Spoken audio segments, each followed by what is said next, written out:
chapter on it. And in some cases, music that was being played on stage by a well-known group was not being. There was music being played on stage in addition to what was coming out of the from the instruments of the performers. There was other mysterious music that was part of the presentation. In all of your book, which is the story that you find most intriguing, your favorite story? Well, I guess my favorite one, Elvis comes very close because he had an unbelievable number of sightings and experiences and was very much into this. But the thing that's the most curious story is the one that was told by Jerry Garcia of the Grateful Dead. Yeah. And this had to do with he felt that he had been locked in a spaceship for 2 days, and that he experienced alien presences who he described as insectoid, like tall praying mantis type beings that have been described, as far out as that may sound, have been described by some abductees, not by most of the abductees, but occasionally there are a few here and there who will describe that sort of thing. So he had a kind of harrowing experience, frankly. What other stories can you share with our audience? Oh, well, Elvis believed that he himself believed that he was from somewhere else, a blue planet in another galaxy. He had many sightings, and in one case, the people around him were very concerned because he basically disappeared.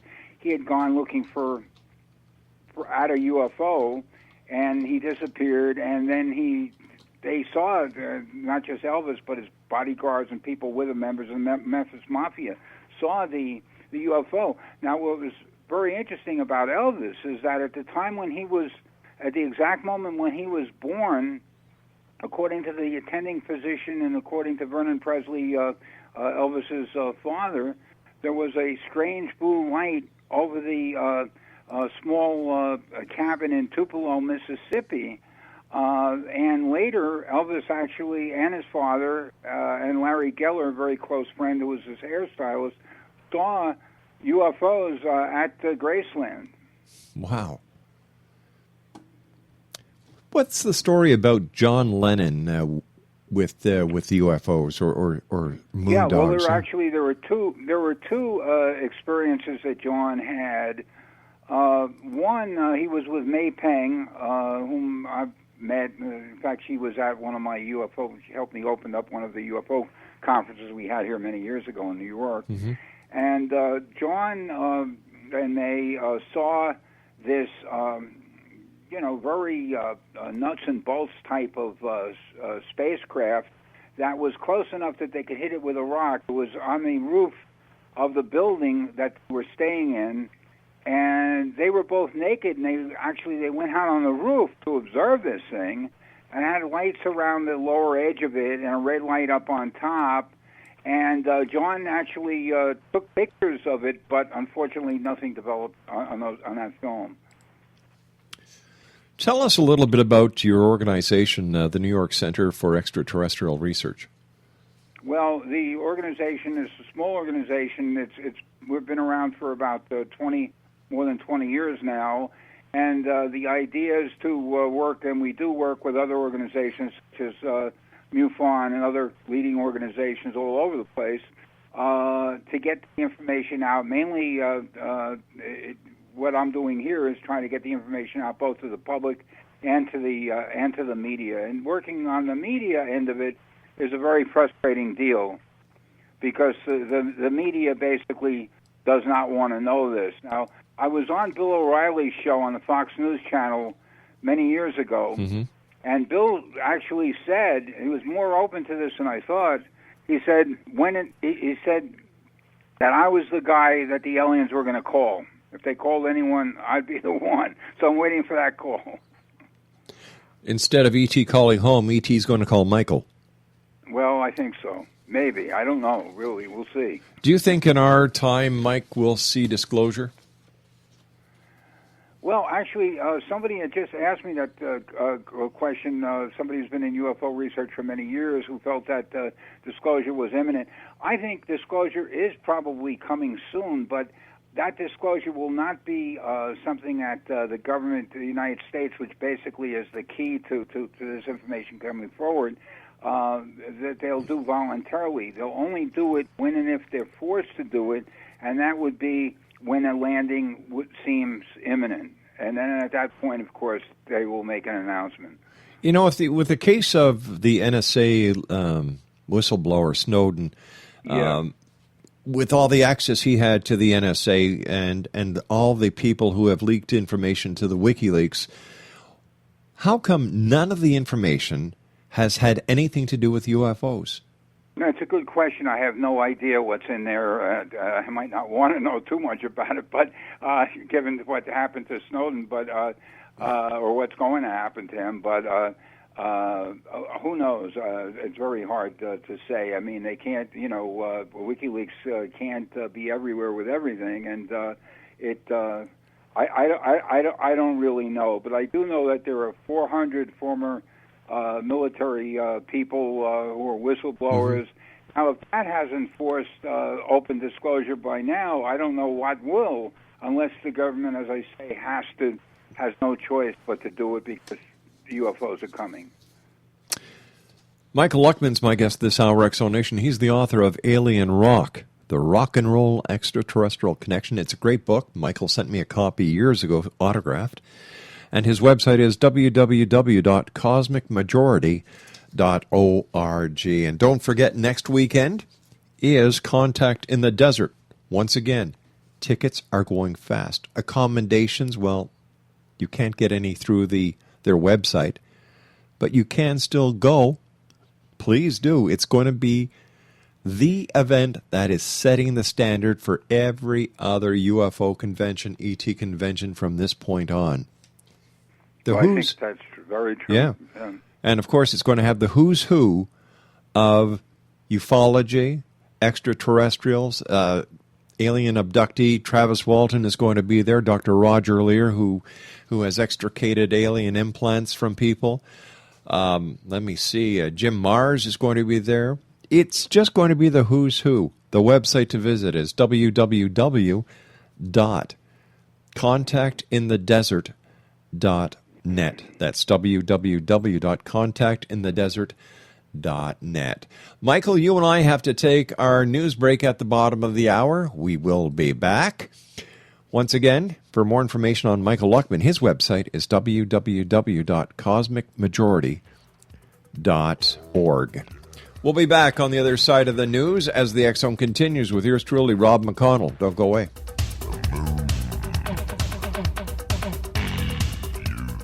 Are you considering calling a psychic to read your situation? Then consider David Champion, a psychic medium for more than 20 years with thousands of readings under his belt. David Champion will make you feel comfortable. He has proven to be honest and accurate. He's a straight shooter. There's no guesswork. What he sees is what you get. While he is a medium, most of the calls focus on relationships, not only love, but work, school, neighbors, and more.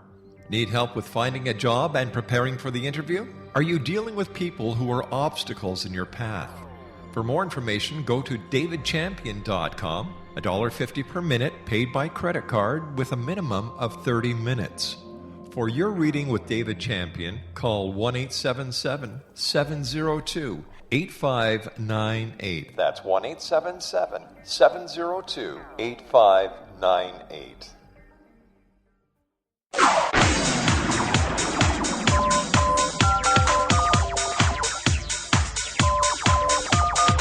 Now you can dial in to listen to the X-Zone Radio Show from anywhere in the world with Rob McConnell 24/7, 365 by dialing 213-401-0080. That's 213-401-0080. If you have a mobile phone or landline, the X-Zone Radio Show with Rob McConnell is now at your beck and call at 213-401-0080. That's 213-401-0080, 24/7, 365.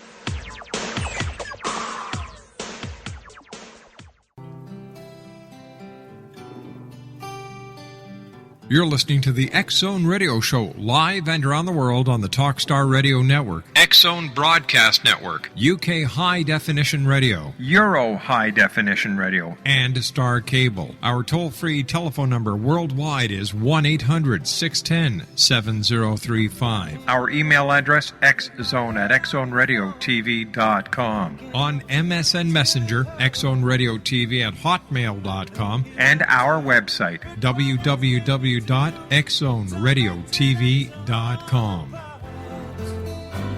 I wish I could carry your smile in my heart.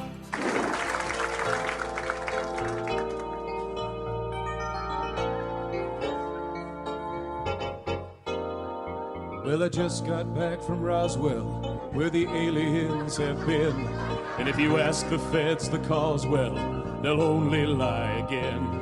Now I'm hunted by the gumshoes, and I'm wanted by the cops, 'cause they think that I might be the guy making circles in the crops. And I know that there's a conspiracy from the voices in my head. Elvis lives, that's clear to me. It's McCartney who is dead. And if the Mars men should come again and take me, I will go. I will take a trip on their rocket ship. God bless the UFO.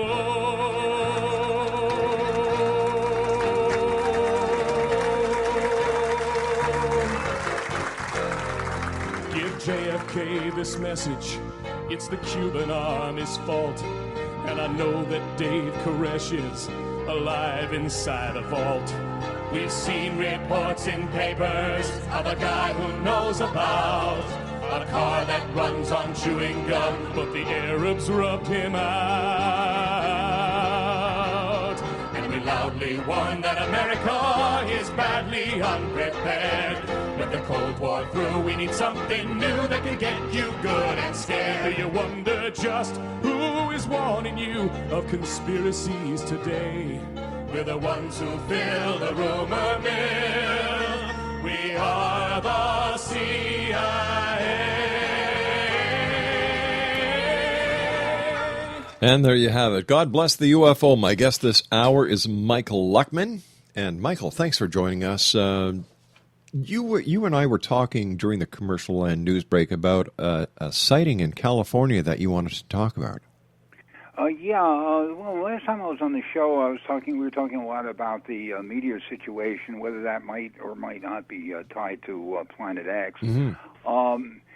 There continues to be meteors that are being seen. The most latest example is this last week, where a fireball, large one, was seen by many people out in California in Orange County. And according to the Los Angeles Times, several communities emptied out into the street to see what was going on. There was a very loud boom caused by this. And, I've expressed my concern that this might be the beginning of what would appear to be an ongoing wave of meteors and asteroids and even comets that are coming our way that could produce disastrous results if there's ever an impact. Do you think that there is a connection between this increase in comets, meteors, and Planet X? I absolutely do, and it's not welcome news, but I do believe that. I sent an email to Neil Freer, who was a very close personal friend of Zecharia Sitchin, the author, and I asked Neil. Neil wrote a book, by the way, I highly recommend it, called God Games. It's about what mankind's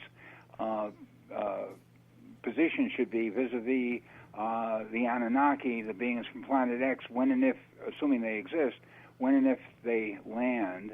And basically, he said that they owe us. I mean, because of the fact that we were used to dig for, as slaves, essentially, to dig for gold that they needed for their planet to line the atmosphere. But